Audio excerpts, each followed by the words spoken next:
quaint town of Ravenswood, there lived a man named Gabriel. Gabriel was a solitary soul, finding solace in the company of his pet crow that he had named Edgar. Together, they roamed the cobblestone streets, their presence often casting a shadow of unease among the townsfolk. Edgar was no ordinary crow, with sleek black feathers and eyes as sharp as obsidian. He possessed an uncanny intelligence that seemed to border on the supernatural.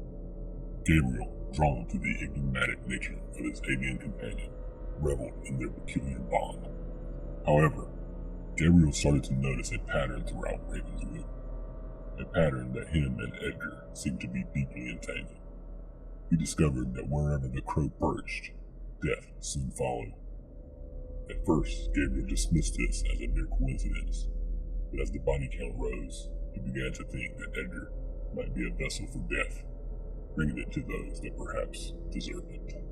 As time went by, Gabriel, tormented by guilt and fear, started to believe that maybe he was wrong. Maybe Edgar was cursed. He tried to keep the crow confined, but Edgar would always find a way to slip through the cracks, drawn inexorably to the homes of those destined to meet their demise.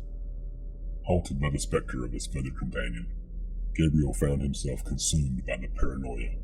He became convinced that Edgar was a harbinger of doom, a dark omen that brought death for all those who crossed his path. And if so, what did this mean for him? But fate has a cruel sense of irony.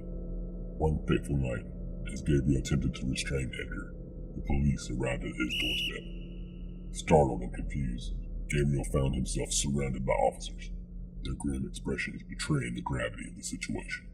It was then that Gabriel realized a horrifying truth, a truth that he hid from himself.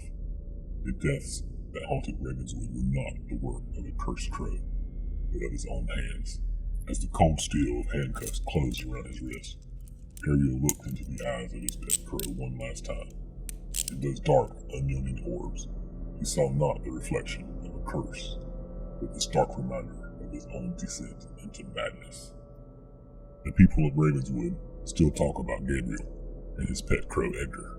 It's a cautionary tale of how the line between man and beast, between reality and illusion, can blur until there's nothing left but darkness.